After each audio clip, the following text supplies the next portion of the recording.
You're listening to the Fix the Money, Fix the World show on the Bitcoin Made Simple Podcast Network. Here's your host, Luke Mikic. Thanks for tuning in, guys, and welcome back to this week's episode of Bitcoin Breadcrumbs, where Cory and I are going to bring you all the latest news in the Bitcoin and macro space. And a lot has happened over the past week. Cory and I are going to break down the Bitcoin City announcement by Nayib Bukele, the president of El Salvador. And we're also going to break down everything you need to know about the volcano Bitcoin bonds. We obviously touched on Hillary Clinton and her most recent attack on Bitcoin. We also talked about why the most recent Bitcoin price dip is the best Thanksgiving present you guys could wish for. And you guys know Cory and I, we chucked on the tinfoil hat there for a little bit and discussed some very interesting events around the world that have occurred over the past week. So strap yourselves in for that one. Really hope you guys enjoy this one. Before we jump into it, we should hear from today's show sponsor, who is Coinbase. Do you guys have questions about Bitcoin? Personalize your learning and book a one-on-one video call with a Bitcoin Pro on Coinbase Connect. You can learn about mining, security, the Lightning Network, taxes, and many other topics. It's really easy. Choose your topic and pro, select a date when you're available, and bring your questions to the meeting room. Book your first call today by going to coinbase.com and clicking on the Connect tab. Be prepared for the financial revolution and get the knowledge you need. So you guys don't have a Thanksgiving at all? Because tomorrow is Thanksgiving for us. No, we don't do that over here in the open air prison. You guys have nothing to give thanks for in Australia? No, we don't. No, we don't. You don't even celebrate the bullshit Canadian Thanksgiving that they do. I don't know if you know this. Canada does like everything we do, and all the Canadians are going to be like all over me for this and I love you guys. I'm just teasing because I grew up playing hockey and spent a lot of time in Canada, so I have friends. I know how to tease the Canadians, but I always told them, I said, you guys do everything like you find out what America does and you're like, we're going to do it, but we're going to do it earlier. So for example, we have Thanksgiving at the end of November. They have Thanksgiving in like the end of October, like maybe like a week or so before Halloween. And so it's like, I'm like, they were like, oh, you guys have Thanksgiving? Well, we're going to have it, but sooner. And then like our Independence Day is the 4th of July. And theirs is the 1st of July. I mean, I know the dates actually lined up in history, but I always teased my friends from Canada about it. It was like, oh, you guys just have to do it right before us and try to do it. But so you guys don't do any no Thanksgiving at all. No, we don't do any Thanksgiving. It's a bit funny, the Canadians doing everything we call that doing things a little bit Irish, doing things a little bit backwards or a bit different. Good old Canadians. Yeah. I mean, are you guys even like aware of the phenomenon that is Thanksgiving? No, like not America? really. All I know really is there's a turkey involved. Honestly, that's my knowledge to Thanksgiving. Oh, I mean, you basically eat until you pass out. And I mean, it's like a huge meal, like turkey, gravy, mashed potatoes, corn, stuffing, like, biscuits, all that kind of stuff. And it's all the kind of stuff you probably haven't eaten in like 5 years. And I eat turkey on the weekly. Turkey's good. Yeah. So you just crush yourself. And then you feel awful because then you also have dessert. But like they just have football on all day and there's a parade in the morning. And back in college, that was like the night before. So right now, this night, the Wednesday night before, that is like an epic. That is the most popular night to go out in the United States.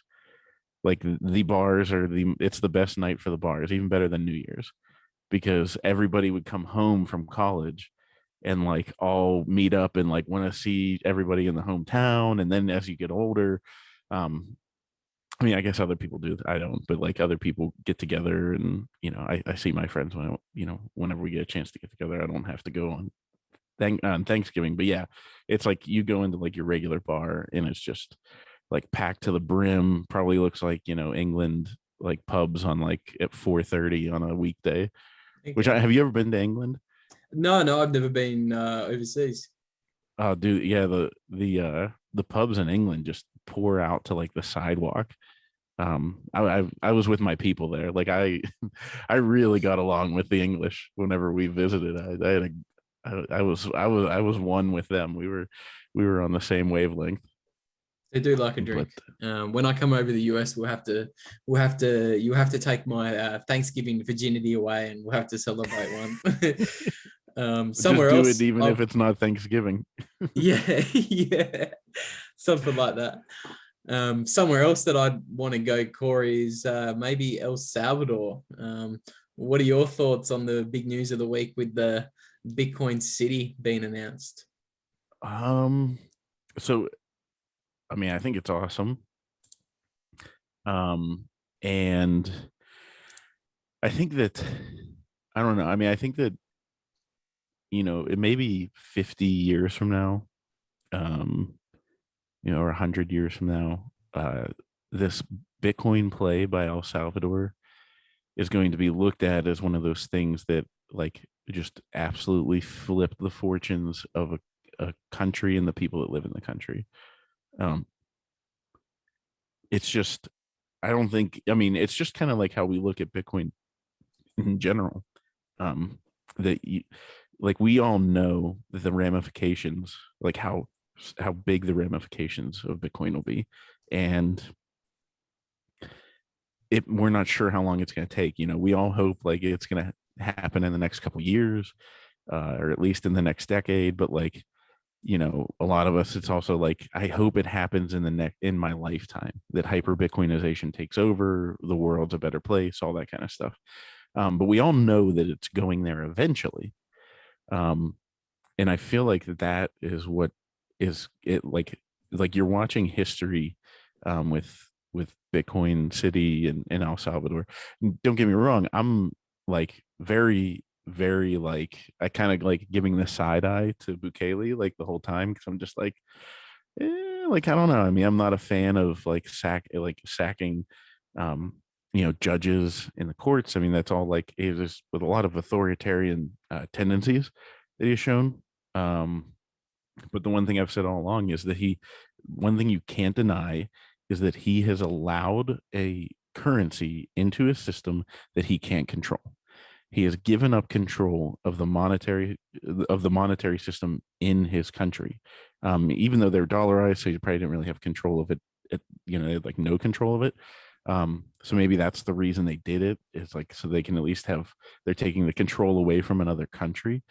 That is they were dependent on the dollar, but so he's showing some signs of like freedom, and you being pro freedom, and Bitcoin is one of the biggest things. So I don't know. I mean, I haven't dug too much into like the technical side, but I mean, like this artwork and stuff we're looking at, if you're watching on the YouTube channel, um, like what did you get to read into like what they're doing? Kind of makes me think of Atlantis, but I'll get into that once we go down that rabbit hole.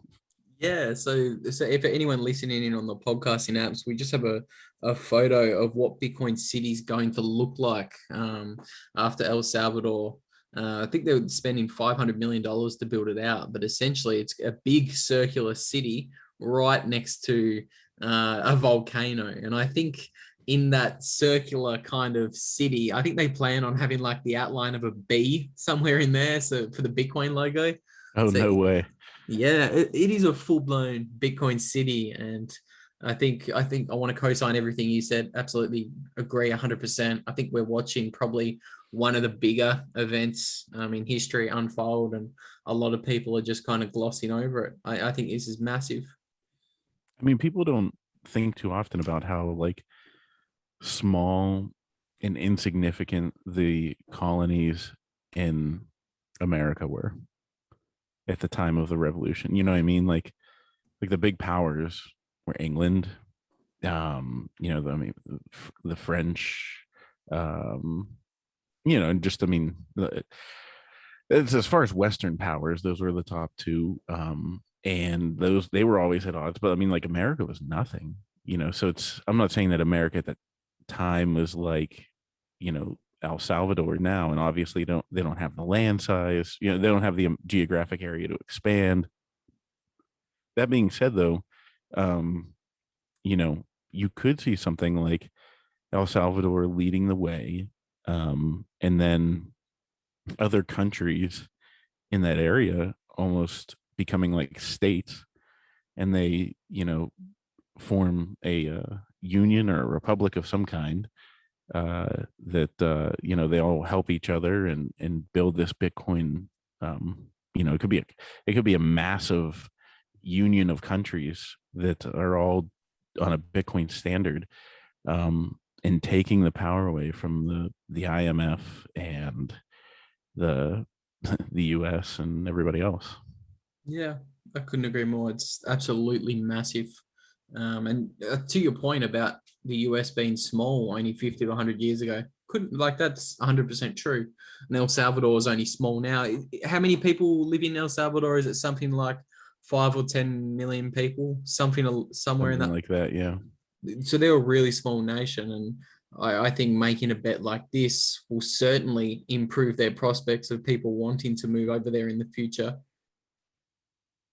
Yeah, I mean, believe me, I thought of it. I'm sure you and being in the gulag in Australia have thought of it. Oh, yeah. Because I mean, what was the deal? I would have thought about it a lot more if it was actual citizenship, but I think it was permanent residence. Yep. So if Um, you invest $100,000 into the bond, and if you hold that bond for 5 years, I think you get the residency status. I mean, that doesn't work for the U.S. because, like, you can't become a citizen elsewhere. And like even if I got dual citizenship in another country, um, I still, even if I live there full time and everything, I have to pay taxes to the U.S.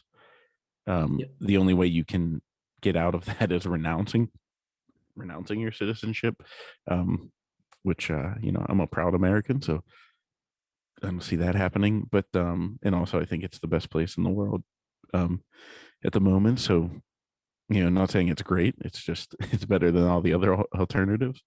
Agreed. Um, but yeah, I mean, for somebody like yourself, who I'm sure you don't want to leave Australia, but like, what does I mean? Let me ask you that from the perspective of somebody that is in one of the most ridiculous lockdown scenarios.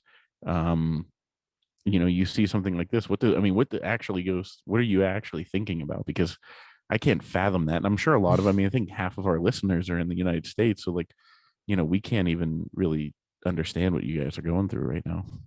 Yeah, it's funny. I actually had this conversation for probably over an hour with a couple of Aussie Bitcoiners I met on Twitter earlier today. We were talking about tax structures and where you'd want to live, and I pretty much laid it out. And I said, the best place in the world to live, in my opinion, is probably the red states in America. Second best place is probably the blue states in America.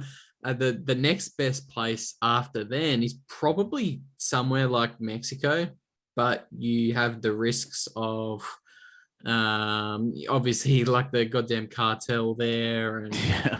people. Oh yeah. It's not exactly a Western, it's not a very, how would you say it, very developed country. Like the people there probably different to maybe an Australian or a Canada people. Like you probably worry less about an Australian or a Canadian robbing you in under a hyperinflationary event that you would in Mexico.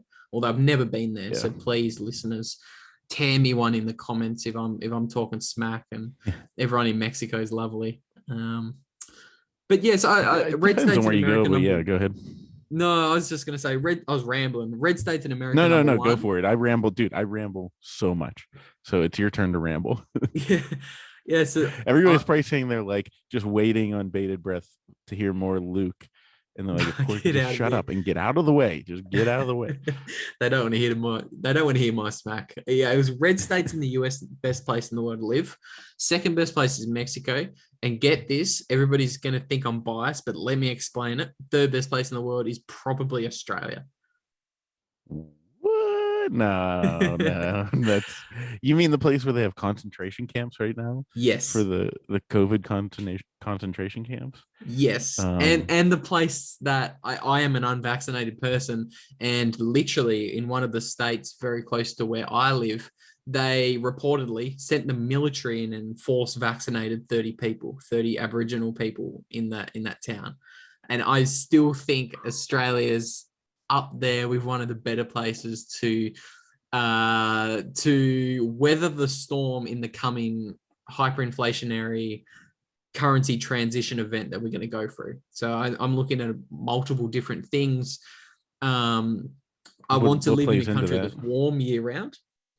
Yeah, yeah. There you go. Um, a It country is with lots below of land freezing right mass. now for me. Hey, It is below freezing now for me, and I'll be lucky if between now and the end of February, if there's like 5 to 10 days that aren't below freezing.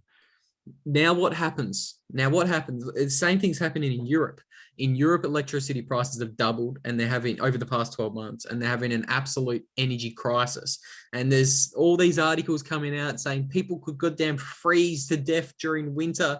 Most of that you'd think is hyperbolic and exaggeration, but I honestly don't think that to be the case. Like what happened with the pipeline in Texas last year when that went down, and wasn't there people freezing to death? Oh yeah, I mean it's we take for granted how easy we've made it to live in places that it's not really habitable, like it's not habitable for the entire 12 months out of the year.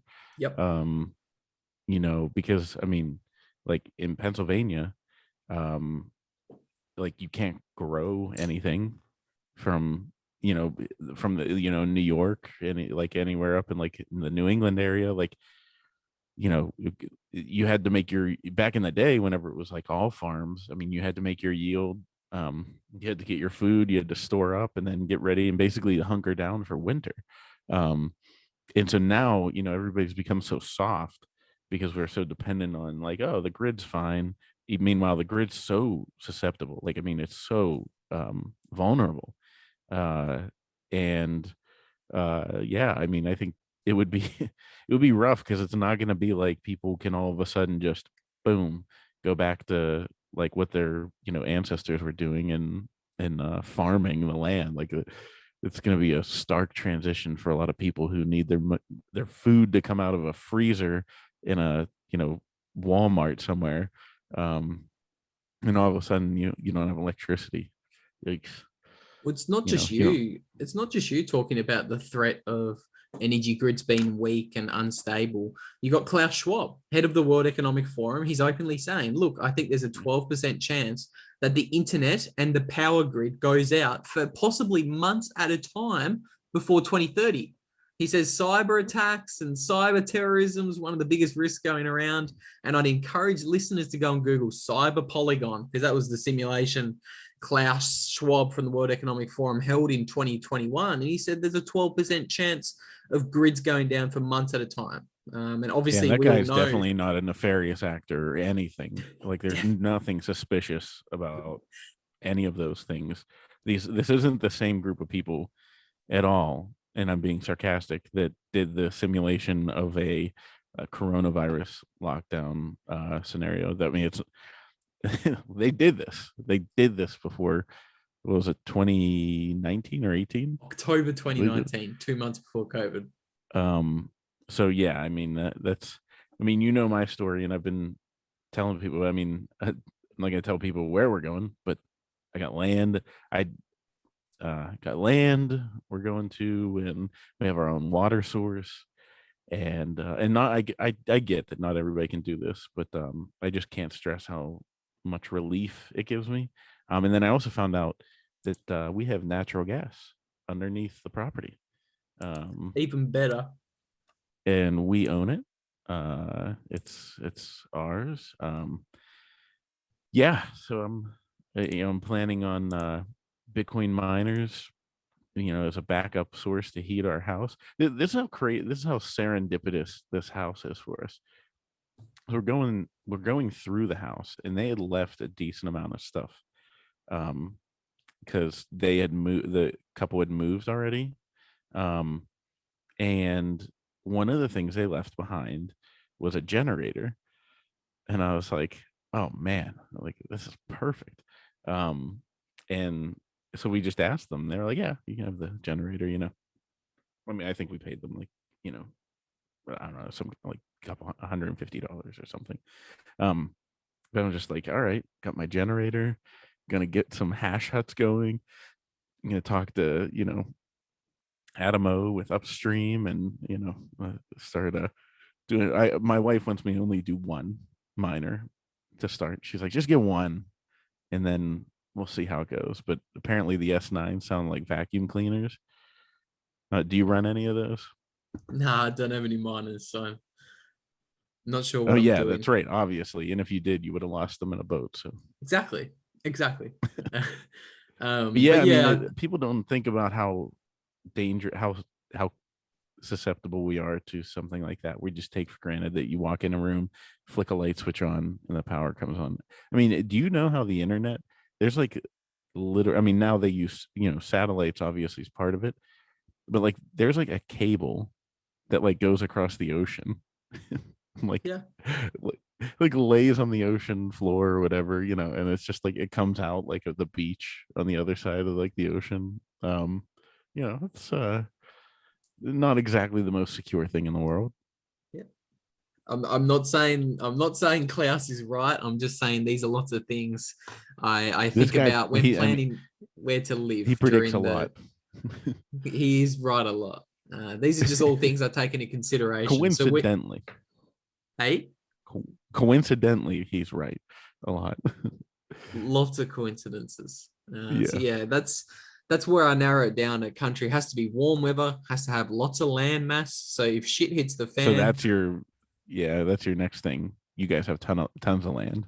yeah, because when you can't buy food at the grocery store, your next door neighbor is going to turn violent if he can't feed his family. So you got to think, right, you don't want to be living in a city. You want the option to get in a motorhome and piss off to the middle of the outback or the middle of the desert, or not necessarily a desert, but somewhere warm. And you don't really want to be living in a motorhome in like freezing Canada. If you like, can you even go anywhere in Canada? And if you can, it's freezing. Like, Yeah. so when you start gaming out a possible worst case scenario, it kind of narrows down the countries that you'd want to live in.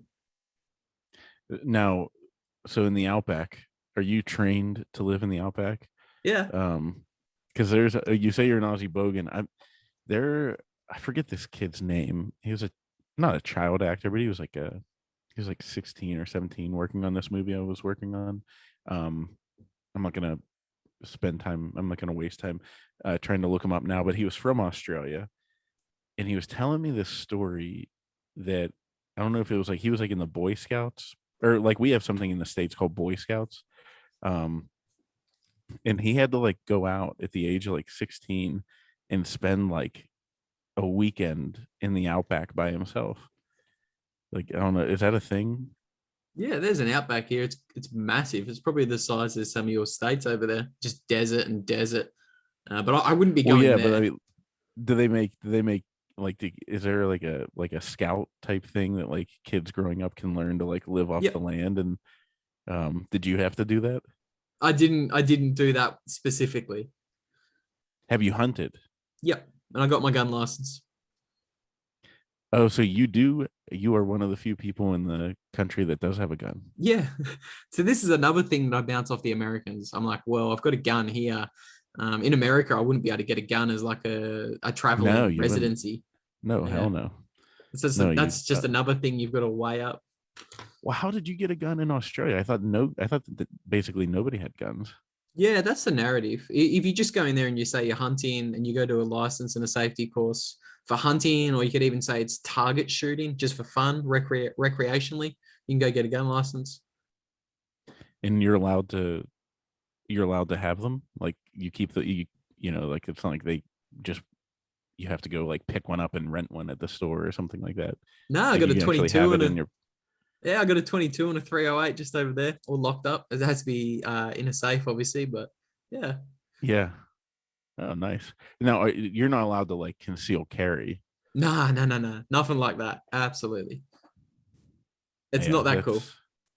okay. That's US is still better in every way, shape, and form. yeah, that's we have like a saying. I don't know if you ever seen it, but like we talk about like they never tell the stories in the media about a bad guy stopped by a good guy with a gun. But it happens frequently. Yeah, Um, where somebody will try to start something like there was one scenario. It was right after like a movie theater thing that happened here, and somebody went into a movie theater and tried to do a movie theater shooting, and it was a off-duty cop that was in there watching the movie. It stood up and just boom, yeah. it was like situation's over, it's done. Take that. But you're not going to hit the news isn't going to talk about that.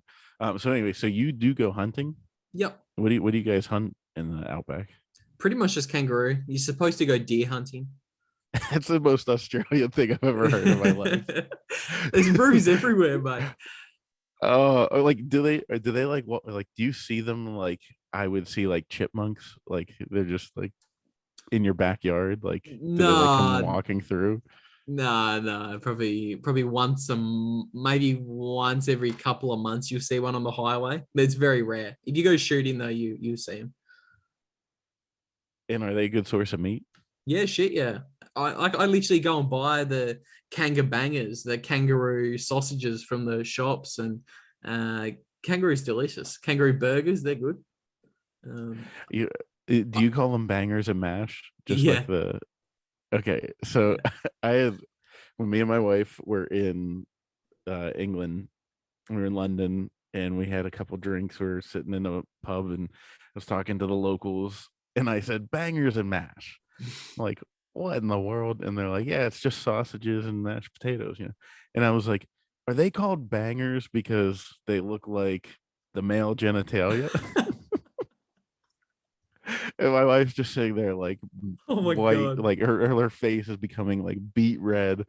And they were like, no. And I can't remember the real reason, but I just was like, oh, I oops. can't give you the real reason. I honestly don't know. I'm an uncultured little bogan. I'm not joking around to the listeners. I am a bogan. I don't know much. But I could rant and rave about kangaroos and sausages all day. We better actually break down this Yeah. Bitcoin bond for the listeners. So essentially, Yeah. it's So a yeah, for those of you that are interested, sorry for our rambling. yeah. And we will be able to tell by the statistics on the podcast if you care about this stuff, because you'll just turn us off. Yeah, pretty much.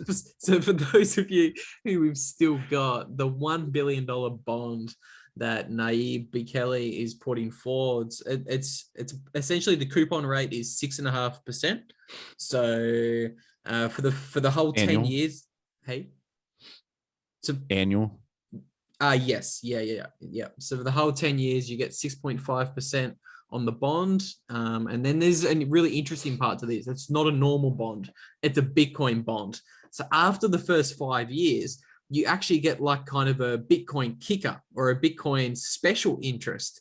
And I think you get 50% of Bitcoin's gains paid back to you for every year, for years 5, 6, 7, 8, 9, 10. So I think that's you get the 50%. That's because El Salvador wants to pay off its amounts of money that it's spending on mining and infrastructure first. So I think it's reliant on the Bitcoin price going up, which it will. But I think Samson Mows ran a model where if Bitcoin's at $1 million in 2025, by the time you get to the 5th year of this bond, you'll be getting something crazy like 140% interest for those years after year 5. So I don't know the exact details of it, but it's an attractive Do bond. you get so it's not so you how much I mean, is there a minimum, or is $100 it a buying, $100? $100 buying, you can go buy this bond. And so you buy $100, but I'll devil's advocate, wouldn't it be better to just buy $100 worth of Bitcoin? Of course it would be. Oh yeah, 100%. Because it won't appreciate with the value of Bitcoin, right? Like it's not No, like they're no. putting Bitcoin in your holding and and it grows in value plus getting the 6%. You're getting the 6%, or was it 6.5? You said. Yeah, for the first 5 You- years, you get 6.5%. That's it. It's not related to Bitcoin at all. But after year 5, that's where the Bitcoin kicker comes in. And that's where I think you get 50% of Bitcoin's gains plus the 6.5% that the bond pays you for the yearly yield. Okay. Okay. So if you were looking And at residency, that's when it's attractive, because right now to get into the country, 3 Bitcoins is something like what, 160 or $170,000 to go in there and buy property. But for this bond, if you hold the bond, if you buy more than $100,000 of the bond and hold it for 5 years, then you get the 5 years worth of residency, and you're also kind of getting a little bit of Bitcoin upside with the Bitcoin kicker portion of that bond. so you get residency just during the life of the bond. Not entirely sure how that works, so I don't want to say anything I'm not sure of on here. Here for the listeners. Boom. Yeah, it's Thanksgiving Eve, so I gotta drink a beer. Thanksgiving it is. So that's El Salvador. I think we've smashed that to park. Maybe something else that's big that's popped up this week is we have everyone's favorite, we'll call her a politician, Hillary Clinton, coming out and saying that Bitcoin is going to undermine the US dollar. Thoughts, Cory, on the Hillary Clinton situation? I think when I saw that, I shared it with the GIF of Ron Burgundy going like, "Yep, yep, yep," like shaking his head like it. It's like, I mean, duh, like, like, Captain Obvious, like, I think what was her exact word? Like that she thinks it's going to undermining the dollar. Yeah. I'm sure she's coming at it from the perspective of that this is going to be dangerous and cause problems and danger for Americans. So everybody should just go back and get your UBI and barely make it, and you'll be okay. Don't think about that Bitcoin thing. Yeah, that's pretty much the aim of the game. She sounds pretty orange-pilled, though. I'll read out what she said. She said, what looks like a very interesting and somewhat exotic effort to literally mine new coins in order to trade with them has the potential for undermining currencies, for undermining the role of the dollar as the reserve currency, for destabilizing nations, perhaps starting with small ones, but going much larger. So, That's funny. If she wasn't such a statist, if you read that to me last week and didn't tell me who said that, I would be like, I mean, obviously that's some kind of Bitcoin maxi thing. You know what I mean? Like, so, but I mean, she's just stating the facts. And that's something that Bitcoiners have going for them, is that we're always stating facts. Well, not always, most of the time. it's a truth machine. Bitcoin is the truth machine. I think it's bullish.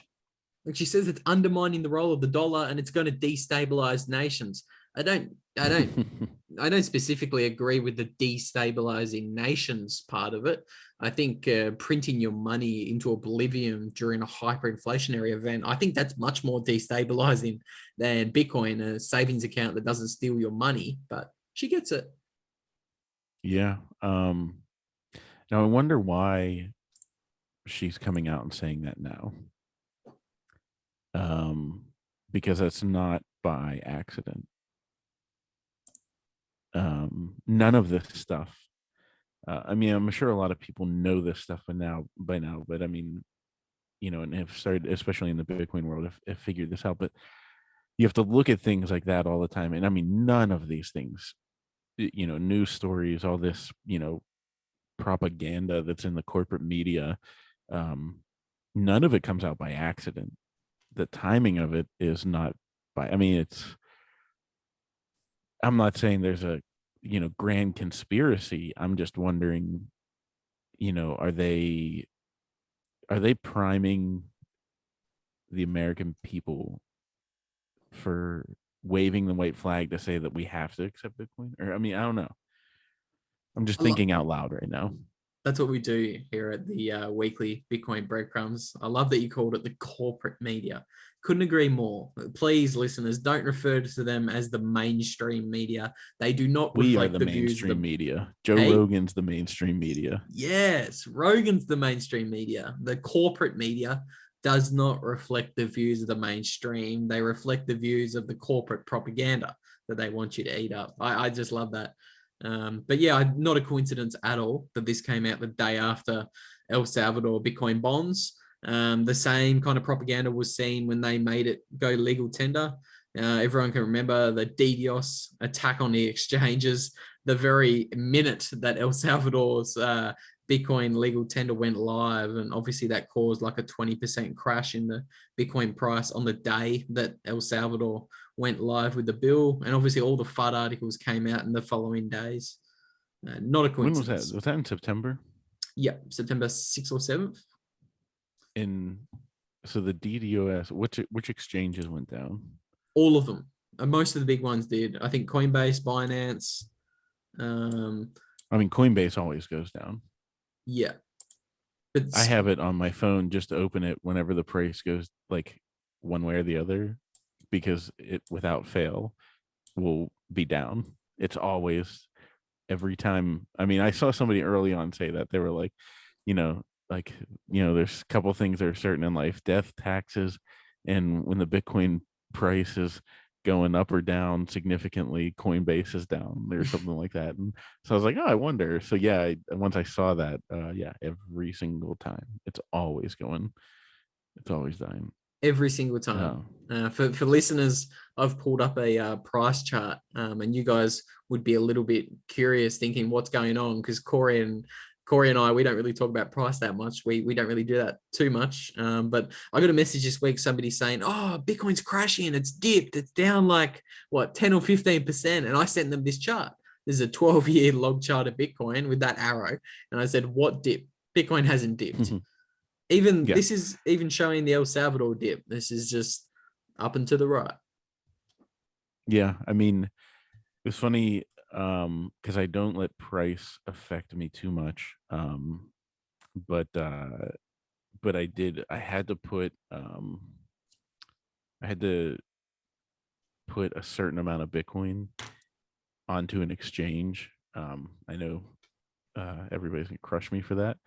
Um, but I had to, for proof of funds purposes, with us buying the house, all the bullshit that goes into that. Um, and so I was just uncomfortable with putting any of that there. Um, and then when the price, what did it dropped? I mean, we had like a 5% drop this week, didn't we? Yeah, let me zoom Something like in. that. I'll zoom in a Um, little bit. the Yeah, we're looking at the chart here. Oh yeah, I so mean, because we off the top, it's down what 10 to 15%. Uh, so we're down about 18%, 17% from the peak at 69,000. okay, yeah. So yeah, whenever it was like going down, I was like, oh my god, like if it dips any further, I'm gonna have to put more onto the exchange, which I mean really isn't that big of a deal, but it was kind of an uncomfortable moment for me because I've done such a good job of removing myself from caring about price. Um, and then all of a sudden, like I hated the fact that the price, even though it was just a matter of putting stuff onto an exchange to show liquidity, I hated the fact that the price was dictating something that I had to do because Yeah. I've done a good. I think it's been, I think about three. What are we? November now. It's probably been 4 months where I've been numb to the price, and I'm good. Like I don't even doesn't even bother me. But yeah, it was this weird mental thing for me. And it wasn't like I was losing anything. It was just I was like, oh my god, I'm gonna have to put more Bitcoin on there. And it was this mental thing of like, oh my god, if the price goes lower, and then it kind of gave me that, and I'm so new, but it gave me that like fear. It was last Thanksgiving, actually, last November. There was like like a 20% drawdown. I don't know if you can see that on the chart. It's Oh yeah, I the can feel that. drawdown that it's the drawdown that made Dave Portnoy sell. Oh yeah, okay. Let's zoom in on that. This one here, It Portnoy would because sold like here. That 20% dip. So this is yep. why we say, plebs, to seriously zoom out. I mean, that little dip that arrow is pointing to is where Portnoy exercised his lettuce hands and sold his Bitcoin. Look what he missed out on. Because I think he bought $250,000 worth of Bitcoin when it was at about what price is that there? About 12K. Okay, and is that last November? Yeah, this is You know what? September, No, yeah, October. it's up there a little bit further. See that dip Okay. in November? Um, I thought he bought in earlier than that. he might have bought earlier, but that one, how big of a dip was that? Negative 17%. Yep. But yeah, I think it was literally Thanksgiving Day last year that like it was a pretty bloody day, and that was the first time that I had felt a significant. I mean, there was that one in September there of last year, but yeah, that wasn't fun. I was just like, oh my god. Not to mention last year's Thanksgiving. Um, talk about the stupid crap that we've all had to go through. Um, my son's teacher got COVID or tested positive for COVID. She wasn't sick. Wink, wink. I mean, she wasn't sick. She just tested positive for COVID. Um, that was Monday, and Thanksgiving was on a Thursday. Um, so yeah, last year we were quarantined for Thanksgiving, Oh, and f that stuff. Like I'm in. That's what I told my family members. Um, is that like I was like, I'll never do that again. I'm never going through that again because you know we talk about it in Bitcoin all the time. Like price is or time is the most valuable asset. Um, and I could not shake that last year, having to miss time with family and everything. And I mean, we made it a good time for the kid. Like we made it a big deal. Me and my wife made it a real big deal for the kids here at home. We made sure we had like snacks and everything was a Thanksgiving, and they didn't really miss a beat, you know what I mean? So like we made sure for them that it was a fun day and all that kind of stuff. It was a bummer for us. I said to, I think it was like January of last year or this year, that I said to like some family members, I was like, I'm never doing that again. It's like we're just we're not missing family time ever again. Like it doesn't matter to me if you have to take a test, whatever it is. I mean, last year they didn't have rapid tests, otherwise we would have been all over that.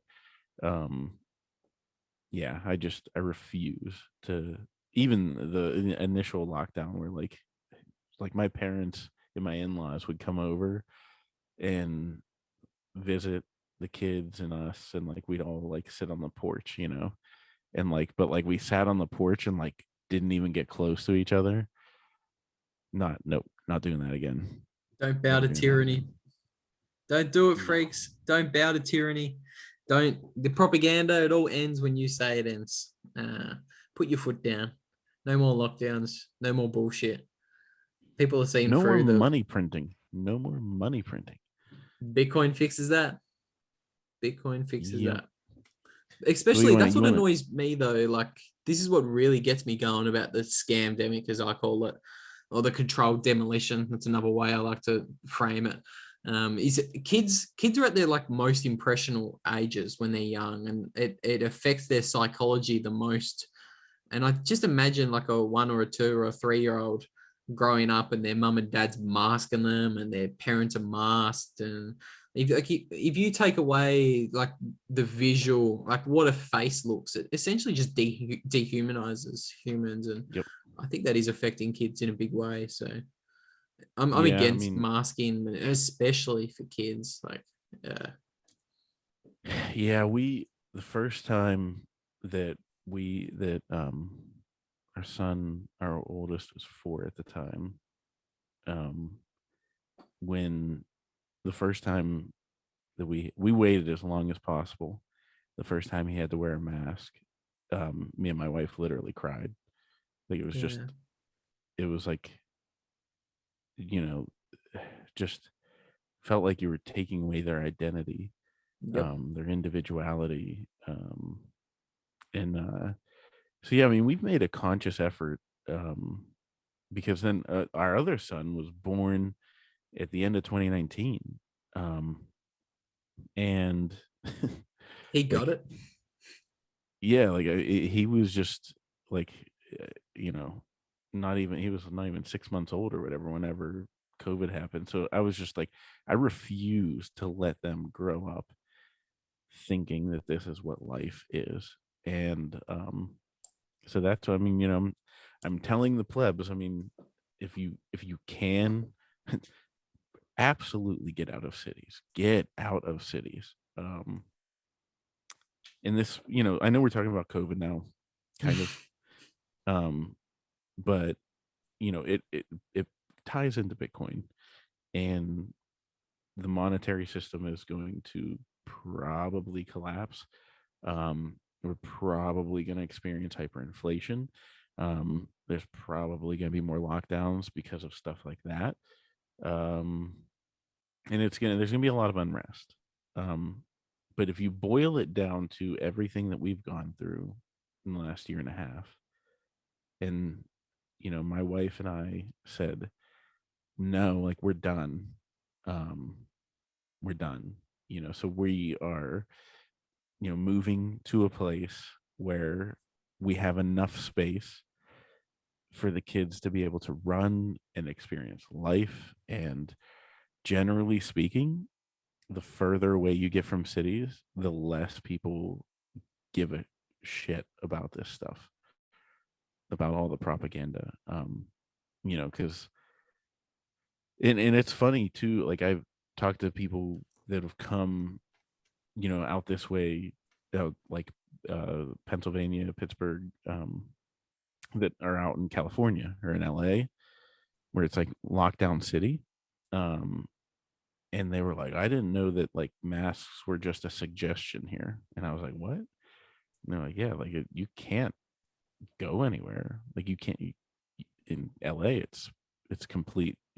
It's complete. They're still like I didn't realize that they're still in a pretty bad lockdown. Yeah, no, Pennsylvania, like we I think I said this last night in the space. Sorry if I'm going on a rant here, but I said this on the space last night, and I pride Pennsylvania. So I don't know, for those of you that aren't from the states, um, Pennsylvania, we are called the Keystone State of the United States. And like New York is right on the northern border, and we are kind of like the step from the Northeast going into the Midwest, and I feel like there's some significance there to. I've always felt there's significance there to how policies and things sweep across the nation. Is that we are kind of like a stopgap, or we're like, no, like we're not letting this go any further. Um, and so last year in May, we had, during one of the elections, it was just some kind of primary election, and they put on the ballot and told that they limited the governor's powers because he put emergency orders in place for 90 days. And by the constitution of the state of Pennsylvania, he could change, or he could extend that the emergency powers or whatever it was, in perpetuity without anybody questioning him. And so we had some good lawmakers that actually put something in that would help us, and it was that it limited his emergency orders to 2 weeks. And if he wants to get um, it extended at all, he has to get both houses of Congress to agree, which is never going to happen. So basically, we basically told him, look, if there's a disaster, we get it. You need 2 weeks to be able to put emergency orders in, but after that, we're done. We're done. And it was overwhelming. It was a really awesome, powerful vote to actually be a part of. Um, and like the people showing up to the polls, which to explain, like presidential elections, you know what I mean? Like there's tons of people there. Some of the other ones, there's a good amount of people, but like a primary for like non-major positions in May of like a non-presidential, non you know an odd year is not like a like big Senate seats swinging or anything like that. um like nobody goes, and there was a good amount of people there, and we all kind of like looked at each other like, yep, we're done with this. Like we were all there specifically to vote for that one measure, and the people, it was overwhelming in Pennsylvania, and the governor and everybody that was all pro lockdown, they were like livid that they were like, I can't believe that the people decided this. And it's like you can't silence the people. I mean, they try as best they can, but that's I'm sorry, I'm going off. I'll No, I go off more. It's I couldn't agree with everything you were saying.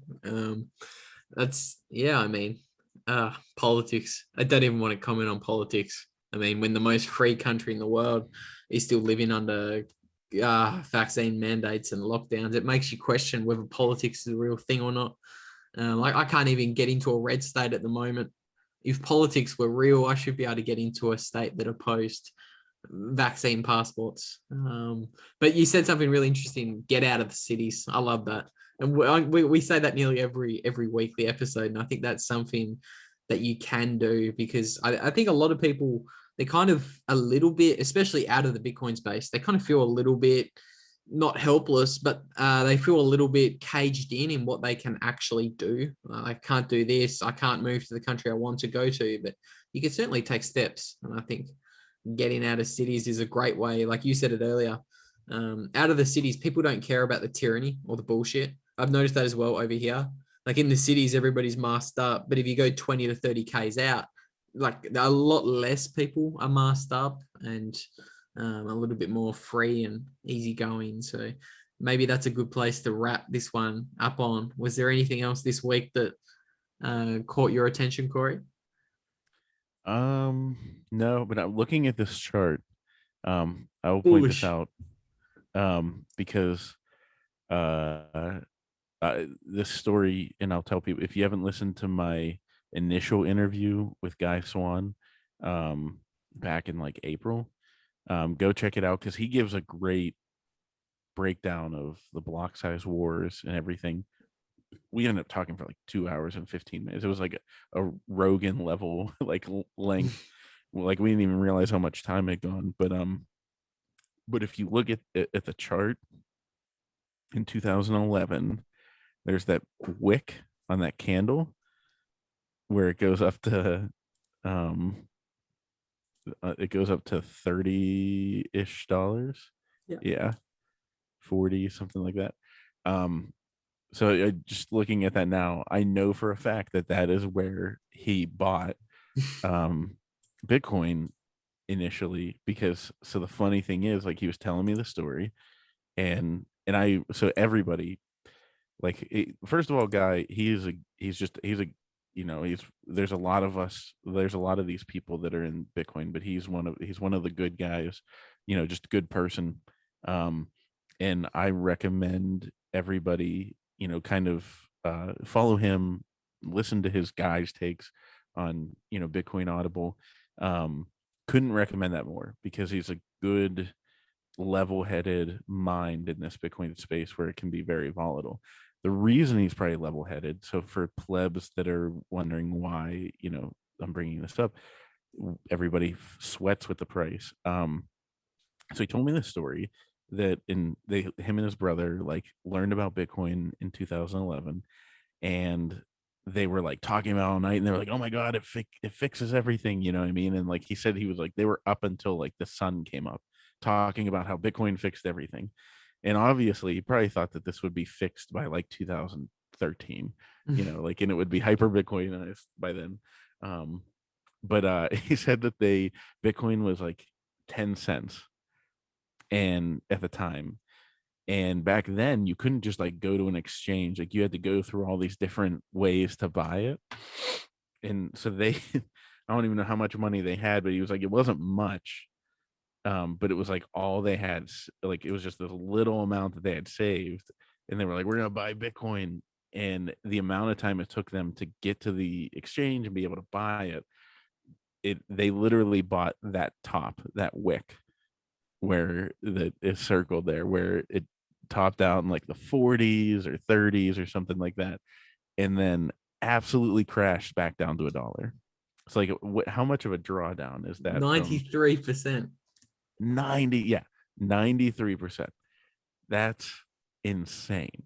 And he, in Guy's words, so that's what I'm saying. I'm not trying to regurgitate what he said, but go back and listen to it, because he said that he was like, well, I either like, instead of pulling his money out, he was like, I either made the stupidest decision of my life, but I got to figure out what this was and why I did this.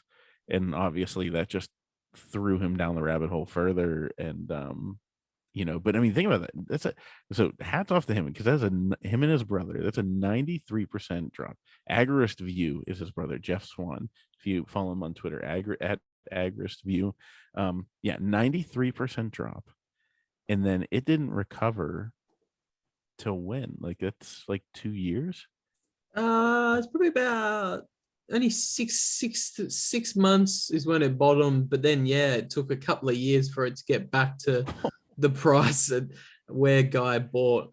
That's what do they call that? An initiation by fire. Oh yeah, that's a baptism by fire. I mean, That's the one. But that's diamond hands right there, which I think I jokingly said with Adam O on the podcast. I said, if the Swan brothers are ever bailing on Bitcoin, then maybe it's time to jump. Yeah, that's a good top indicator when Guy's out. I wanted to. Everybody should be listening to Bitcoin Audible. I think I was actually listening to that probably about a half hour before I got on here with you. Definitely helped. He's good. And I'm trying to get his brother to come on the pod too. His brother, I definitely highly recommend everybody follow him.